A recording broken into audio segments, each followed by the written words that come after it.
Welcome to Author. My name is Sven Davison, and today I have book publicist Paula Margulies, and she will be talking about the ins and outs of book publicity and what can you do to publicize your own book. So if you haven't already, please subscribe and take it away. Welcome to Author. I'm here with Paula Margulies, and we're going to talk about book publicity. Yes. And what I'm really curious about is, what is a book publicist and what do you do? Okay. Well, book publicists help people promote their books. So these are books that are already written.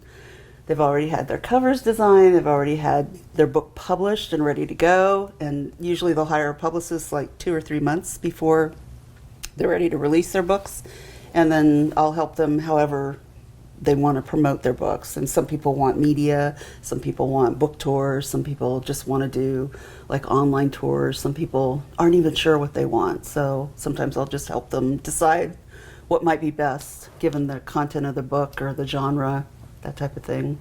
Let's say someone approaches you and they want you to do publicity for them. Mm-hmm. Say it's a self-published author, mm-hmm. and they say, okay, what can we do? That I get a lot of those. Sometimes I get people who know exactly what they want, and that's the best for me because I can usually, no matter who the author is, I want to listen to them and hear what it is they're looking for. So if an author knows, that's great because I'll say, put your wish list together. What in your wildest dreams, if you could be on any show or appear in any venue, what would those be? And they'll list them, and then I'll go after them for them. But for those that don't know, it kind of depends on the book and where they're at with their platform and the book they've developed, especially if it's first-time authors, if they've just written a book. No matter what, no matter who approaches me, I read the books cover to cover. And in that way, I'm kind of different from some of the other publicity firms that are out there. And some of them will take authors without even reading the books, apparently. I didn't know that, but I have authors who are always surprised when I say, send me your book first. And I have some pushback from that. There's some authors that don't want to send me a book because there's no guarantee that I'll take them on as clients. But I tell all of them I won't take you on until I've read the book first. But once I've read the book, I get a pretty good idea if it's something I can help with, if I have contacts in those areas, or if I have ideas for where we could promote the book. And I like to encourage, especially first-time authors, because they're new out there and no one knows who they are, to get out there and do as many different things as they can to promote their books. So get out and do some book touring, do some online blog touring, do some speaking, write articles, and we'll try and get those into magazines and that kind of thing. I try and encourage them to broaden their horizons. But there are some that come to me, they know exactly what they want, and we'll just work on those things. So it kind of depends. But I always read the books first, cover to cover. And I guess I'm a little different in that way, but I don't know how you would promote a book that you don't know.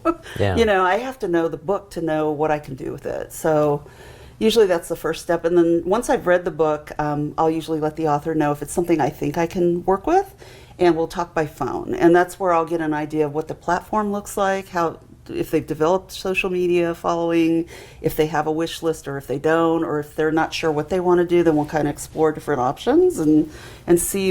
I'll get an idea of the time frame, when it's going to be released, what kind of budget the author has, that kind of stuff. But usually all of that happens after I read the book, and that's for someone who knows what he wants or someone who doesn't. Is there anything specifically that you won't represent, or maybe it's easier? I don't represent religious books, and I don't represent political books. So books expressly about religion or politics. Now, I will represent books.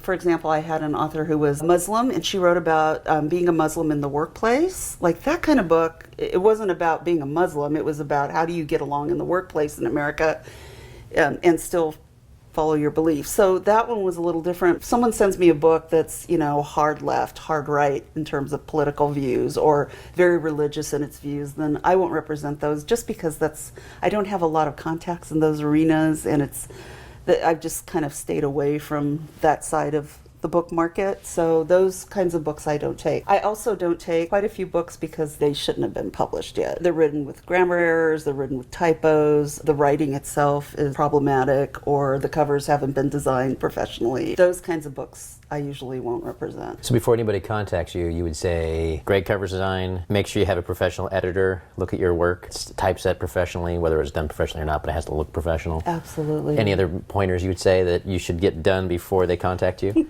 You've heard me speak. So, in most workshops, I talk more about that than actually promoting the books. Because if you don't have a good product to promote, most publicists won't take you on. And even if they do, they shouldn't, because you won't go anywhere with that book. You'll get bad reviews, that kind of thing. I think the number one thing is editing. I see so many books that have not been professionally edited, and I have authors tell me, oh, a friend of mine who's a good writer edited it, or I was an English major and I don't need an editor, or I've had this looked at by numbers of people. But usually I'll see those books and right away, first page, there are errors, and that's not going to fly. It's not going to fly past a reader. It's not going to fly past a reporter or, a producer if I'm sending their books out. So first thing I would say is editing. Also just the writing itself. I see a lot of books lately. I'm starting to see books. I think a lot of people decide, oh, everyone's an author, I'm going to be one too. And they dive in without educating themselves on how to write a story, or if it's fiction, or how to write a book in general if it's nonfiction. And I get these books, the storyline have a lot of flaws, or the characters are inconsistent, or the books have no ending, or the writing's just clunky. They just don't really understand how story works. Things like dialogue and how characters talk to each other. For those writers, I usually recommend they workshop that book. Get in a writer's group, listen to what people tell you about the book, really hear it and take it to heart. Because that's the other thing. I meet a lot of writers that they're very resistant to any feedback. If I'm reacting that way, or if your workshop group is acting that way, then your readers are eventually going to react that way. Cover design, the layout, and the inside, have a professional do that, because I know a lot of authors think they can, and some of them will jump in and learn how. But especially the covers, if they haven't been designed professionally, then they're going to suffer for sales. A lot of people shop online now, and those books aren't full size, they're in thumbnail. And if you don't know how to design a cover so that it looks good in both trade paperback size and thumbnail size, then people aren't going to respond to the cover. They don't like the cover, they're going to move on. All of that has to kind of be in place before they even approach a publicist. And I find a lot of authors think, oh, people are writing out there, there's money to be made. I'm going to jam this book out and design it myself and throw it out there and see what it does.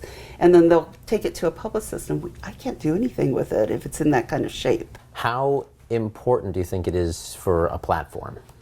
Platform's really important today, just because there's so many books out there. And it's hard to be known. Like we were talking earlier about just the noise of, so many people are publishing books, self-publishing books, and there are regularly published books, and there are 10 million books out there right now. So, yeah. Do you know what the average is per year being published? Did you know the figure of that? Or? I think the latest figure I saw was like 337,000 a year. But then I think I was corrected at the last workshop I spoke where I met you. Someone raised their hand and said it was twice that or something. I don't know. So I haven't looked at the numbers lately, but it's huge. Everybody's self-publishing. Platform is all about you, the author. So you have your book, and that's part of the product, but you're the rest of the product. And especially if authors who want media, if they want me to, get them on radio stations or get them on television, when I contact those producers or those editors or those reporters, the first question they ask me is, what does this person bring to the news? How are you tied in with the news, and what expertise do you have? What background do you have? They don't care about the book at all. They care about you. Mm-hmm. So you're the platform, and building up your presence online, building up your presence through your website, teaching, becoming an expert, especially if it's nonfiction, if it's that kind of content area, then becoming an expert in that content's really important. And becoming known, because otherwise it's hard to pitch to media, and it's harder to get you out there if you don't have that platform. And a lot of authors resist. I get a lot of them that say, oh, I'm just not good with social media. I just don't like wasting my time on it. And I usually refer them to people who can help them kind of build up their social media presence, or if they have the capacity to go out and speak, then usually when I'm working with clients, I'll always ask them if they're willing to go out and do workshops or do classes or do presentations. And if they are, then I'll usually have them do at the least 2 to 3 presentations, just the title and the description of the workshop, and they can work on developing it later, but it's something that I can then promote with the book if we're trying to get them into a venue to speak, like a professional organization. But they've got to have those talks ready to go. Once you start doing those, then people start knowing you and knowing you as an expert, and especially if you blog about it online, or you have social media sites where you talk about it online and you become known that way. The more you can do all of that, the more you develop as a presence out there, and the more people will follow you. And fiction writers can do it too. Most fiction writers, if they write in a genre, like if it's romance or it's mystery or it's young adult or it's fantasy, science fiction, they've got a whole community of readers out there that love that same genre, that talk about the elements of that genre. And the thing with blogging and social media is that you explore all of that online and get involved in that online community, and you can kind of make a name for yourself if you provide a lot of content and you connect with those people. I always talk about the 2 C's in social media, or content and connection. So when you're developing your social media site, you want to provide content to people in those arenas. What would you say is the ratio between talking about yourself and, I always providing say content? 80-20 or even 90-10. I think it should be as much content and connection as you can without even mentioning your book. Authors who just talk only about their books, there's no connection there with that. Yeah. Because most people don't go to social media to be sold things. They go to social media to connect or to learn. When it comes to social media too, I mean, are there platforms that you find are better than others? I usually, for authors, especially new authors, I always recommend Facebook and Twitter and Goodreads, those 3. And Facebook I find is more personal, and most of us have Facebook accounts where we're connected to our friends and our family. I always recommend staying with those Facebook sites rather than a Facebook page, like a business page where you put your book up there. Some people do both. I do both. For example, I have my Paula Margulies Communications business as a page, but I have my personal page, and with personal pages you can invite 4,000 people. Whereas the Facebook business pages, people have to come and like those themselves, so it's a little harder to promote those. I find if you're already on Facebook with friends and family, sometimes they don't want to hear about your book. They just want to know what's happening with your kids or your work type of thing. So you've got to balance that out. But if they're new to Facebook, then definitely they can build up a whole community of readers and writers out there. I really like Twitter a lot for authors because I think Twitter is more content focused. Building a Twitter account is really easy because the more people you follow, say in your genre or your content area, it's quid pro quo, more of them will follow you back. And especially if you're providing good content and you're connecting well. And you can follow the trends, you can create groups on Twitter. And then Goodreads, where authors have their books there. If you write a blog post, you can connect your blog to Goodreads and put your posts there. You can answer questions about writing there. You usually get more reviews there. Readers are more comfortable blasting writers on Goodreads than they are on Amazon. So more people, I think, give reviews on Goodreads because they feel they can speak more freely. They're not harming an author's livelihood, say if they blast them on Amazon or if they say something they don't like. If your work's really visual, or if you're in a content area where you can provide a lot of visual stuff, then Instagram's a great one. Pinterest is visual. But I would say Facebook and Twitter for sure, and Goodreads. For anybody who finds the whole thing overwhelming, do you say like just focus on an X number or or even just one? I mean, for most authors, I recommend having a website, and they can have someone develop that for them. Authors who are overwhelmed, who come to me and say, I don't like social media, it's overwhelming, hire someone to help you do that. I know it can be time consuming, but the platform's part of it. Hopefully the platform's there actually before the book comes out, because then those followers, when they're ready to see your book, they're ready to buy when it comes up. But even if you're new and you start developing it while you have a book, the book can be the reason that you're developing your social network. And you can take excerpts of your book and use them as kind of jumping points for content. There are lots of options. If you're not sure how to move around on social media, hire someone to help you. There are good people out there. There are probably people who will help you with your blog posts if you need it. There are people who will help you develop your website. Just hire people to help you until you feel that you can kind of take it over and run with it, For blog touring, you're talking about blog touring now, where you take your book and instead of touring physically out in the United States or the world, you go online and you tour at different blog sites. And there are lots of bloggers out there. The thing to remember is they're not paid and they come and go, because they're not paid. You can find a really active blog site one year and the next year it'll be shut down because the author's having a baby or she's decided she doesn't want to write anymore. The best thing to do is to find the bloggers in your genre or in your content area. And that's the neat thing. If you're writing nonfiction, you're not even looking for book bloggers anymore. You're looking for people who blog about the topic that your book is about. And there's usually a whole bunch of them out there. But the trick with book tours is staying on top of these bloggers and finding out who's still active and who is accepting submissions, and they all have submission requirements and they're real specific about what kind of books they'll review on their blog and what kind of books they won't. But what I like to do with blog tours is usually we'll do a Q&A. I'll usually write the questions for the author and we'll put it on a sheet that's formatted with the author's book cover and some information, and then the author will answer those questions. So it's like a canned interview that's ready to be sent out. And usually I'll send that to authors with the book cover and the author's photo, and we'll offer it as a blog post. If you'd like to just post this on your site, feel free to use this content. Or if you'd like to review the book, we'd be happy to send you the book too. So it's kind of a 2-for-1. Usually you'll have bloggers who are too busy to do interviews themselves, and they'll say, yeah, I'll use this. When would you like me to post it? You'll schedule a date. But sometimes you have bloggers who want to do their own interviews. They have their own set of questions they like to ask authors, which is nice because then it's not canned anymore. Then you're actually doing an interview that's going to go up on this blog.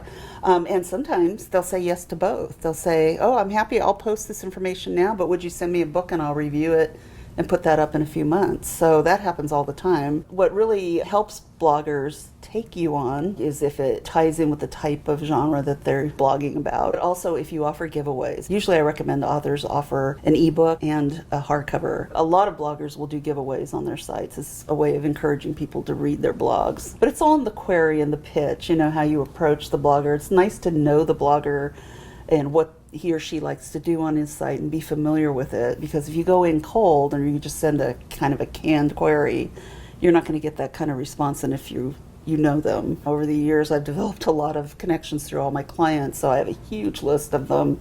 I have them by genre. I also have just general book bloggers, and I have my go-to people who will always post about my authors, usually if I send them material, just because they're familiar with working with me and they know the books have been read by a publicist and have been well produced and well edited and that kind of thing. So, but there's no reason an author can't do all that himself. You just have to develop your own list then and do your own approach to these bloggers and then schedule them. Some people want blog tours where all their books go out on one day, like a big blast all over, and some people will schedule their blog appearances. So if you get a blogger to say yes, when would you like it to run? Well, would you run it in 2 weeks? And you get another one, would you run it in 4 weeks? Would you run it on this date? So you can schedule them out. So you're still kind of having your book appear on the internet with your Q&A usually, or sometimes the press release, they'll publish that.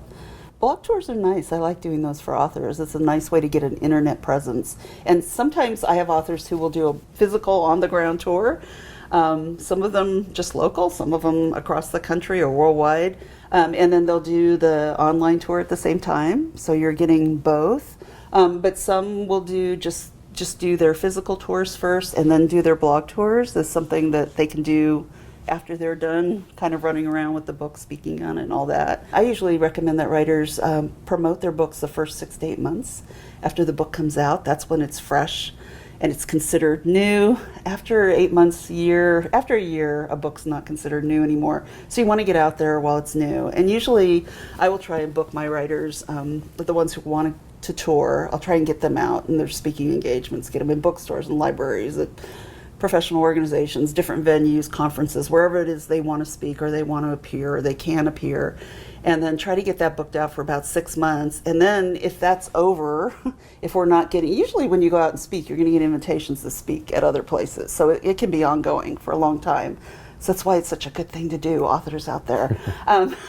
Get out there. But after that time, if that window's kind of closed, that 8 months, well then that might be the time to do the blog tour. So with a lot of my authors, once they've done the physical touring, they say, what's next? How about a blog tour? And we'll tour online. And the book's still relatively fresh, so we can still, especially if they're for genre fiction, especially. There's so many bloggers out there that want information about books in those genres. You know, they're just romance readers, mystery readers. They're all hungry for the next book. Please subscribe so my dad can make more videos like this. Thank you.